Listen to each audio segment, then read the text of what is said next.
Hi friends, இந்த video எதுக்காக அப்படின்னா, நான் நிறைய நாள் உங்களுக்கு சொல்லணும்னு நினச்சது. நம்மளோட அதாவது எதுக்காக யூடியூப் சேனல் ஆரம்பிச்சுன்னா, இங்கேருந்து எங்கேயோ இருக்கிறோம், கண்காணாத்தில் இருக்கிறோம். அதாவது இங்கே கேரளா பக்கம்தான் இருந்தாலும் அங்கே போய் தனியாக இருக்கிறோம். கூட வேலை செய்கிறவங்கள்ட்ட சரியாக பேசிகிட்டு இருக்க முடியாது. ஏன்னா அவங்க ஒரு பக்கம் இருப்பாங்க, நம்ம ஒரு பக்கம். ஏன்னா 700 ஆடுங்கும்போது எல்லாம் பிரிஞ்சு அவங்க ஒரு சைடு நிற்கணும், நான் ஒரு சைடு நிற்கணும். அது ஒன்று எல்லாம் கத்தி பேசணும். அதுக்கு பேசாமல் என்ன பண்ணுறது, தனிமையாக ரொம்ப ஃபீல் பண்ண ஆரம்பிச்சு. நம்ம ஒரு வேலை பார்த்துட்டு இருக்கும்போது நடுவில் ஏதாவது போட்டோம் அப்படின்னா யாராவது சொந்தங்கள் பேசுவாங்க, இது பண்ணுவாங்க, புதுசாக யாராவது இது பண்ணுவாங்கன்னு சொல்லிவிட்டு அதுக்காக தான் நான் வீடியோ ஸ்டார்ட் பண்ணேன். சரி பேசுகிறது தானே, ஒரு நாளைக்கு மினிமம் என்ன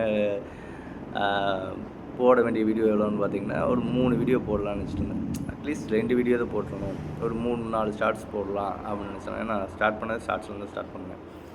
அப்படி நினச்சிட்டு நான் ஸ்டார்ட் பண்ணேன். ஆனால் அங்கே டைம் கிடைக்கவே இல்லை. சரி ஏன்னு பார்த்தீங்கன்னா, அங்கே இருக்க சுச்சுவேஷன் அந்த மாதிரி ஓடிக்கிட்டே இருக்கும், இது பண்ணிகிட்டே இருக்கும். காலையில் 6 மணிலேருந்து ஆட்டோ ஓட்டிகிட்டு போகிற டைம் வரைக்கும், அதாவது 10-11 மணி வரைக்கும். 10 மணிக்கு ஆட்டோ ஓட்டு போங்களா, அது போயிட்டு அங்கேருந்து நடந்து ஒரு 4 இல்லை 5 கிலோமீட்டர் அப்படி நடக்கணும். அப்படி ஓட்டிகிட்டு போய் கிட்டத்தட்ட எங்கேயுமே நிற்க முடியாது, டைம் கிடைக்காது.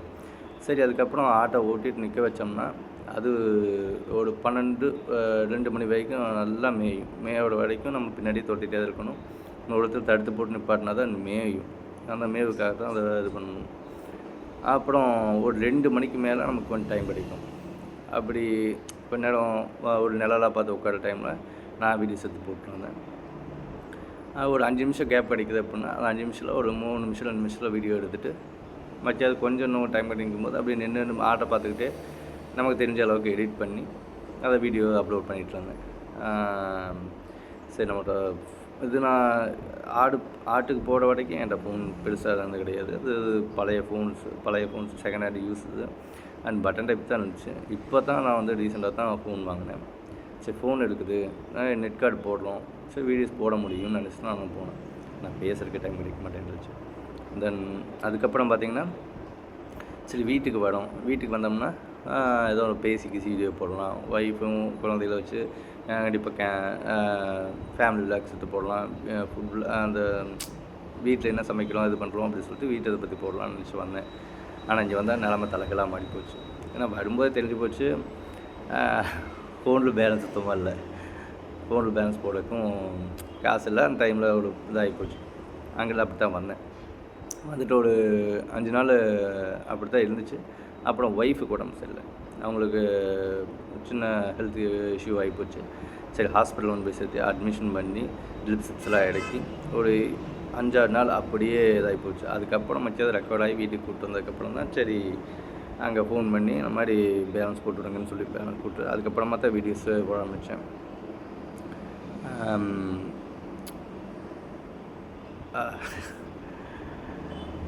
எதுக்காக ஆடு மேய்க்க போனோம்னா, அதுக்கு முன்னாடி வரைக்கும் நான் கம்பெனிக்கு தான் போய்ட்டுருந்தேன். கம்பெனியில் சூப்பர்வைசர், டெய்லரு, டு த கம்பெனியில் முடிஞ்ச வரைக்கும் எனக்கு தெரியாத வேலைங்கள் ஒன்று கிடையாதுன்னு வச்சுக்கோங்களேன். அந்தளவுக்கு தான் இருந்துச்சு. ஏன்னா கட்டிங் மாஸ்டர்லேருந்து அயனிங் மாஸ்டர்லேருந்து பேக்கிங் வரைக்கும் எல்லா வேலைக்கும் நானும் போயிருக்கிறேன். அதுக்கப்புறம் கம்பெனி ஃபீல்டை தவிர மார்க்கெட்டிங் வெல்டிங் போயிருக்கேன். இப்படி அதாவது கிடைச்ச வேலைக்கு, ஏன்னா கம்பெனி திடீர்னு வேலை இருக்கும், வேலையெல்லாம் போகும். அதுக்கப்புறம் ஒரு கம்பெனி பிடிக்கும், செட் ஆகாது. அது திருப்பூர் சைடு இருக்கிறவங்க நிறைய பேர் தெரியும். ஒரு கம்பெனி பிடிக்காமல் போகும், செட் ஆகாது. ஒரு சூப்பர்வைசர் ஒரு மாதிரி பேசுவாங்க, இல்லை மேனேஜர்ஸ் ஒரு மாதிரி பேசுவாங்க, ப்ரெஷர்ஸ் ஓவராக இருக்கும். ஸோ அதனாலேயே நான் ஏதாவது கிடைச்ச வேலைக்கு டக்குன்னு போயிட்டே இருப்பேன். மார்க்கெட்டிங்கில் எல்லா வேலைக்கும் போயிடுச்சு. கொஞ்சம் அந்த ஃபீல்டில் போனங்காட்டி பெருசாக ஃபேமிலியை பற்றி நான் யோசிச்சதும் கிடையாது. அடிக்கடி வெளியூர் போயிடுவேன். ஏன்னா ட்ராவல் பண்ண எனக்கு ரொம்ப பிடிக்கும். ஆனால் வீட்டுக்கு கொஞ்சம் ஏதோ என்னால் முடிஞ்ச காசு கொடுத்துட்டுன்னு வச்சுங்களேன். அப்படி சுற்றிதுங்காட்டி நான் குடும்பத்தை பற்றி நினைக்கிறதே இல்லை. கல்யாணத்துக்கு அப்புறம், நான் மேரேஜ் பண்ணதுக்கப்புறம் செப்பரேட்டாக அதுக்கு முன்னாடி வரைக்கும் எல்லோரும் சொல்லிகிட்டு இருப்பேன், இதெல்லாம் ஒரு பிரச்சனையா, நமக்கு கீழே எத்தனை பேர் இருக்காங்க, நீங்கள்லாம் ஏன் இது பண்ணுறீங்க, நம்ம வாழ முடியாதா, அதை பண்ண முடியாதா, சில பேர் செத்துருவேன், அதை பண்ணிடுவேன், கடன் தொல்லை ஜாஸ்தி இருக்குதும்பாங்க. அப்போல்லாம் சொல்லிகிட்டு இருப்பேன், ஏப்பா இதெல்லாம் ஒரு பிரச்சனையா, கடன் இல்லாமல் யார் இருக்கிறா, கடந்து போகிறது தானே வாழ்க்கை, கடந்து போகணும், நம்மளாம் ஒரு இது கிடையாது. நான் ரோட்டில் எத்தனையோ பேர் வாழ்த்து கிடையாது, தங்க இடம் இல்லாமல் வீடு இல்லாமல் இருக்காங்க, உனக்கு அப்படியே வீடு இருக்குது, இது இருக்குது, சாப்பாடுக்கு ஏதோ ஒன்று பண்ணி சாப்பிடுவீங்க, அப்புறம் என்ன பிரச்சனை அப்படி இப்படின்னு நான் கேட்டிருக்கிறேன். ஏன் கடன் வாங்குறீங்கன்னு கேட்டிருக்கேன். இப்போ நான் வாங்கும்போது தான் தெரிஞ்சுது, ஒரு கடன் முடிஞ்சா இன்னொரு பிரச்சனை முடிஞ்சா இன்னொரு பிரச்சனை. அதாவது இந்த கடனை குடிச்சு முடிப்போம், இன்னொரு ஆள் வந்து நிற்பாப்பில் அப்படின்ட்டு இது பண்ணுவோம். நம்ம எக்ஸ்பெக்ட் பண்ணாத கடனால் நிறையா வந்து நிற்கும், எப்போவோ வாங்கியிருப்போம். அதை அவங்க வந்து அப்படியே விட்டுட்டு இது பண்ணிட்டு அதுக்கப்புறம் அவங்க ரிலேட்டிவோ இல்லை அவங்களுக்கு நெருங்கினவங்களோ வந்துட்டு ஏப்பா அது வாங்கினியே என்னாச்சு, கொடுக்க மாட்டேயா அப்படி இப்படின்னு பேசும்போது நமக்கு அந்த கஷ்டங்கள் என்னென்னு புரியும். சரி, இதுக்காக நம்ம ஒரு பக்கம் வேலைக்கு போகலான்னு சொல்லிட்டு போய் இது நிற்கும்போது தான் தெரியுது, அங்கே இன்னும் இதை விட மோசம். ஏன்னா அங்கே வாங்கின கடன் அடிக்கிறதுக்கு இன்னும் அங்கே ஒரு 3-2 வருஷம் வேலை செய்யணும் போல இருக்குது. கம்மியாக சொல்லிட்டோம் போல இருக்குது. 2 வருஷத்துக்கு மேலே இருக்கும், 3 வருஷமாவது வேலை செய்யணும் அவங்க. அப்போ தான் நமக்கு அந்த கடன் மூயும்.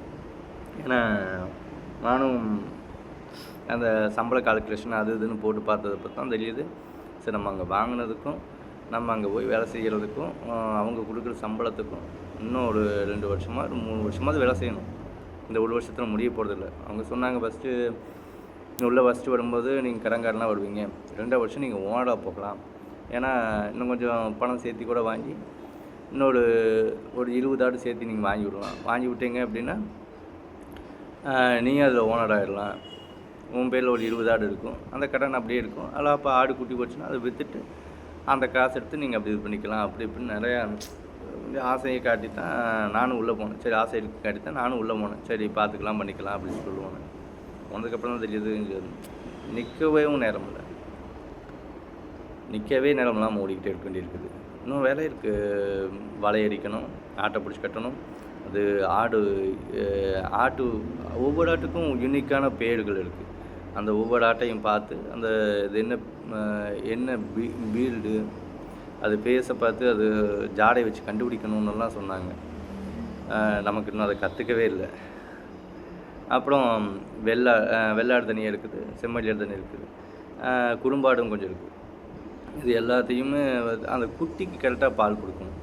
முக்கியமாக அந்த குட்டிக்கு கரெக்டாக பால் கொடுக்கணும். அந்த இதுதான் இந்த தாய் தான் போட்டுச்சு அப்படின்ட்டு. ஏன்னா ஒரு குட்டி 2 குட்டி கிடையாது, 20 குட்டி 25 குட்டி. இது கம்மி போட்டால் 100 குட்டி கூட இருக்கும். ஒரு ஆடு சில 2 கூட போடலாங்கிறாங்க. நம்ம பார்த்துருக்கோம்ல, ஜென்ரலாகவே தெரியும், 2 ஆடு கூட போடும், 2 குட்டி கூட போடும். அதனால தான் 100 குட்டி வரைக்கும் இருக்குது. கரெக்டாக பால் கெடுத்து விடணும், இது பண்ணணும், பார்க்கணும். அப்படிங்கிற பட்சத்தில் நம்ம அங்கே நிற்கவே இல்லை. நம்மளை வீட்டுக்கு வந்தாலும் சரியாக வீடியோ போடுறதுக்கு தான் ரீசன். இதுக்கப்புறம் போயிட்டு கொஞ்சம் முடிஞ்ச வரைக்கும் ரெகுலராக வீடியோ போட பார்க்குறேன். டெய்லியும் முடிஞ்ச வரைக்கும் ஒரு 2 வீடியோவது போட நான் ட்ரை பண்ணுறேன். ஏன்னா நீ போனால் ஒரு 2 நாள் நம்ம வச்சு செஞ்சிடுவாங்க, அது தெரியும். ஏன்னா ஒரு 10 நாள் பக்கத்தில் லீவ் ஆகி போச்சு. அதனால் நம்மளை கண்டிப்பாக வச்சு செய்வாங்க. அந்த செஞ்சதுக்கப்புறம் ஒரு 2 நாள் கழித்து நான் தொடர்ந்து வீடியோ போட பார்க்குறேன். முடிஞ்ச வரைக்கும் இன்றைக்கி கிளம்பிட்டேன். இன்னொரு 2 நாள் கழிச்சு இன்னைக்கு போகும்போது வந்து வீடியோ எடுத்துடுவேன். ரெகுலராக வீடியோ போட நான் ட்ரை பண்ணுறேன். என்னை சப்ஸ்கிரைப் பண்ணவங்களுக்கும் என்னை பார்க்குறவங்களுக்கும் ரொம்ப தேங்க்ஸ். தொடர்ந்து ஆதரவு கொடுங்க. புதுசாக வரவங்க சப்ஸ்கிரைப் பண்ணுங்கள், சப்ஸ்கிரைப் பண்ண முடியாதீங்க. தேங்க்யூ.